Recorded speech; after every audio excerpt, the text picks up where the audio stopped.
What is going on, my broskiis? My name is Toadskii, back again, here to bring you guys yet another One Piece Treasure Cruise video. And today, I've actually gone ahead and created an infographic to give you guys a bit more insight as to what was revealed in yesterday's Yoshi producer video. A lot of people were a little bit excited about it. Obviously, people were not also excited about the information that was given out, but I want to give you guys a bit more of a visualization as to what's coming at what time, because there's a lot of upcoming banners I know a lot of people are very excited for, so hopefully this gives you a little bit of an insight as to what's coming, and we can discuss whether or not a banner is going to be worth pulling for, because there are a lot of banners here that you could probably skip. Ones that you potentially may have wanted to pull on in the past, you could probably just outright skip in general and wait for a better banner in the future. Plus, we do know that we are going to eventually integrate with Japan in some way, shape or form, so once that timeline is kind of on set with both versions of the game, at that point then it's a lot more trickier to determine which banner is going to be worth pulling on.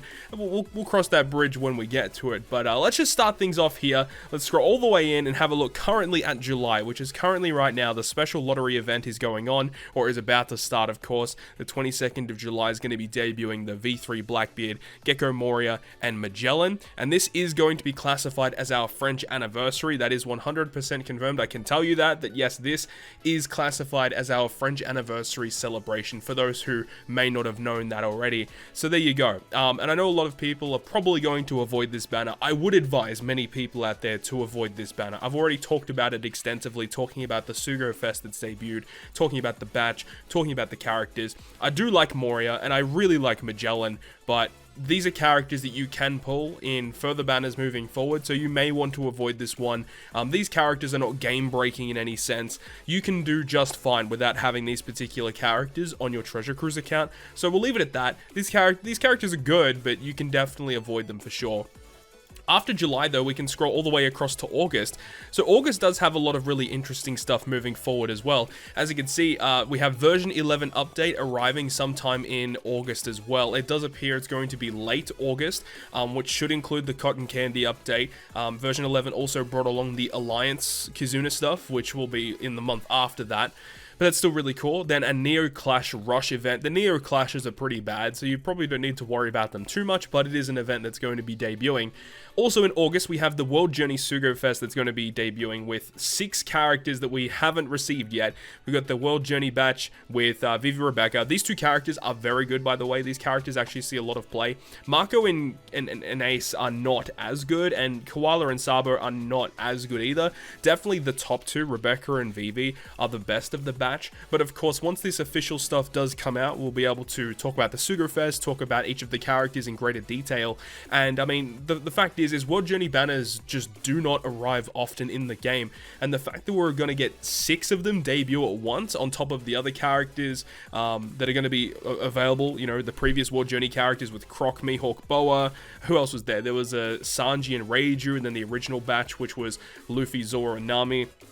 A lot of them are pretty decent units. Again, we don't know what the Sugo Fest is going to be like, but once we know, we can, you know, get a little bit more information and determine whether or not it's worth pulling for.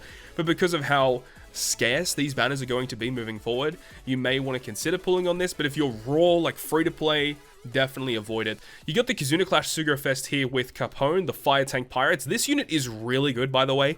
Of course, you know, you got to remember that this is a Kizuna Clash unit, which means that you can pull them on other future Kizuna Clash Sugo Fests moving forward. This unit is very strong, though. They're a shooter and a driven based unit, work very well with versus Ace, work very well with versus Akainu. So this is a character that you could pull if you want to, but again, there is a better Kizuna Clash Sugo Fest character, which we'll talk about a little bit later. So honestly, this is one you'd probably want to avoid. And then you got a regular batch. So the regular batch for the end of this month is going to be Jewelry Bonnie, who is a very, very good character, by the way. A fantastic sub, has great utility, int super type character. This character sees a lot of play, but again, you know, there are better batches moving forward. So yeah, I would definitely advise to skip this particular Sugo Fest. And that's what we have in August thus far. And this might not be all of the information of characters we have in August. This is just what's been publicly confirmed via the producer letter that came in early June and the producer video that debuted yesterday as of recording this video today. So after you get through August, we're going to make our way to September, which is definitely the most stacked month that we have to deal with in this upcoming schedule right here. So in September, we have some special Chopper Man missions. Now, it did mention that the special Chopper Man missions would be running throughout the entire duration of the year, apparently, and it mentioned something along the lines of getting lots of Sugo Fest exclusive characters. So we don't know how that's going to actually work, but that has me very excited. I'm very intrigued to see what these special Chopper Man missions are going to be about. Remember as well, the end of August gave us the version 11 update, so by this time we will have access to the Alliance system, which is great. But looking at what was actually confirmed in the producer letter and video, Ichiban Kuji Celebration should be arriving. This Luffy and this Nami are both rare recruit characters that are available on an Ichiban Kuji Celebration that debut alongside an event where you can farm Pirate Rumble Scrolls. This Luffy at the bottom is a free-to-play unit that debuted on Japan right before this batch came out. So I expect the Ichiban Kuji Celebration to arrive first on global, and then moving on to the 7th anniversary Super Sugo Fest. All three of these characters are Super Sugo Fest exclusives. We have Luffy, Law, and Kid. This is a banner that many people have been excited for, and it goes without saying that this is the banner that everyone should be saving their current Rainbow Gems for, just because these characters are Super Sugo Fest exclusives. You can only pull them on other Super Sugo Fests, so I would definitely advise you guys to save your gems for this particular banner.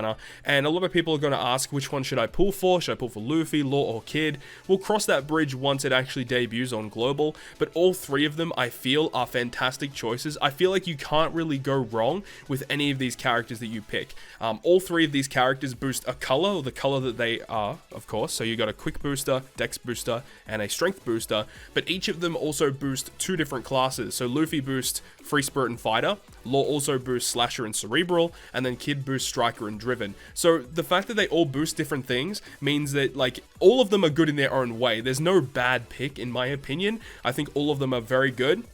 So honestly, just pick the one that is your favorite, or pick the one that is going to work best with the characters that you have on your account. That's what I would advise.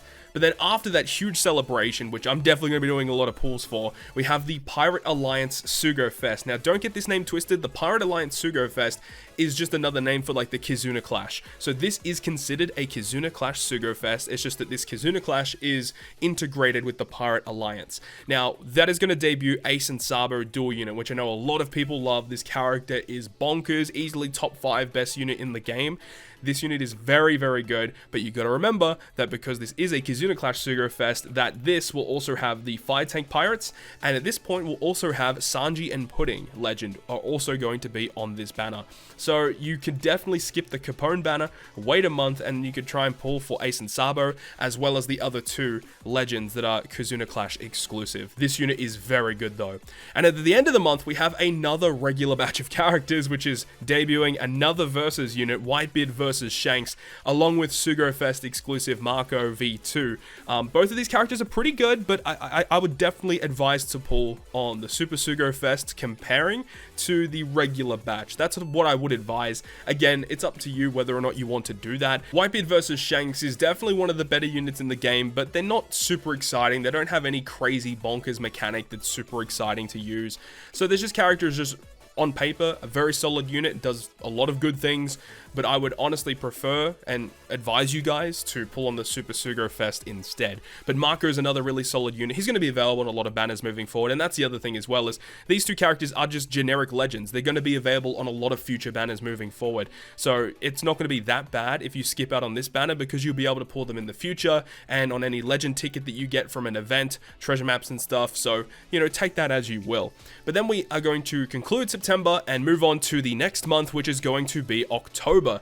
Now, this is not 100% confirmed, but I do have the Blitz Battle stuff here, because in the original producer letter in early June, they did mention that the Sweet Party characters should be arriving in October. So, of course, none of this is 100% confirmed, but there's a high likelihood that this should be arriving in October, or at least this character, at least. This is the one that we want the most, this custard character. But in October, it also mentions that there's going to be a Germa campaign, which is going to have this new Sanji Legend, which of course should also debut the 6+ Germa super type character. And at the end of the month, we should have the Land of Wano campaign, which debuts this character right here, King and Queen Sugo Fest exclusive characters. But the big one here is obviously the Sweetie Party, because this batch of characters, for those who don't know, these characters debuted in January of 2020. I think it was either late January or early February 2020. So we are very, very behind in receiving these characters. But then we have this Sanji Legend right here, which is a treasure map Sugo Fest exclusive. This is the first legend to debut on a treasure map that is only pullable on other treasure maps. So yeah, you have to take that as you will. I do believe that if you get a red ticket from a treasure map, I think that can include Sanji. At least I would hope. So that's something. And then you've also got the regular batch Sugo Fest at the end of the month, which is going to be King and Queen. These characters are phenomenal, by the way. I will also be doing quite a lot of pulls for these two characters because I think they're fantastic. But that's October for you. October does seem a little bit more low-key comparing to what we just had in September, which was absolutely jam-packed, filled with content. So after we move on to October, we have the final little bit of information that we have for November. There's no campaign or information set for November yet, but of course it's so long away from now that they're gonna likely fit something in for when November comes out. But currently there's only two things mentioned at the moment publicly. We have the Pirate Alliance Sugo Fest with Toki, Momonosuke, and Hiyori. And remember that this is a Pirate Alliance Sugo Fest, which does mean you'll be able to pull Ace and Sabo on that banner, and I believe Capone and Sanji Pudding might be available on that banner. I don't know exactly. We'll have to wait and see once the banner is officially revealed. But yeah, this is going to be a big character. A lot of people on Japan are loving this unit. I've seen some clips of this unit. The things that this character is able to do are pretty insane. So do not sleep on Legend Toki. Definitely has a lot of potential. And then of course there is the special Sugo Fest with the Straw Hat Pirates One Piece Day celebration, which is currently about to arrive on Japan. Global did not get that for One Piece Day, but according to the Yoshi video, that is when this particular character is arriving. I do think that you could definitely skip that banner. But having a look at the grand scheme of things, honestly, there's only one particular banner that really shouts out at me saying, this is a banner that you should pull for. And that's this one right here, the one right in the middle of the screen, Japan's 7th anniversary Super Sugo Fest. I just think Super Sugo Fest moving forward are going to be the banners that free-to-play players should be focusing in on. And of course, if you're the type of player that spends money where you want, then obviously it is up to you on where you want to spend your gems. But of course, like a lot of these new batch characters, like Bonnie is really good. But again, she's going to be available on other future banners.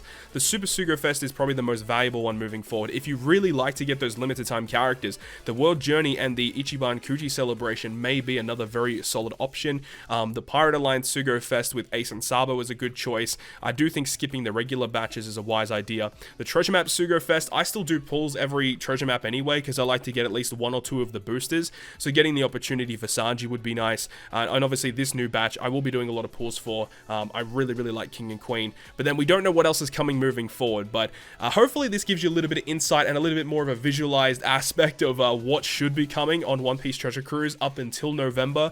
And of course nothing else is publicly released yet, so we don't know exactly what's coming after November, but of course we should be getting aligned with Japan closer to December, so I'm very excited to see how it's all going to be coming together. But that is going to wrap up this video today. I really hope you guys enjoyed this one, and if you guys did enjoy it, make sure to go ahead and leave a like. And if you want to stay up to date with all the content that I post, including more One Piece Treasure Cruise content, make sure to hit the subscribe button down below.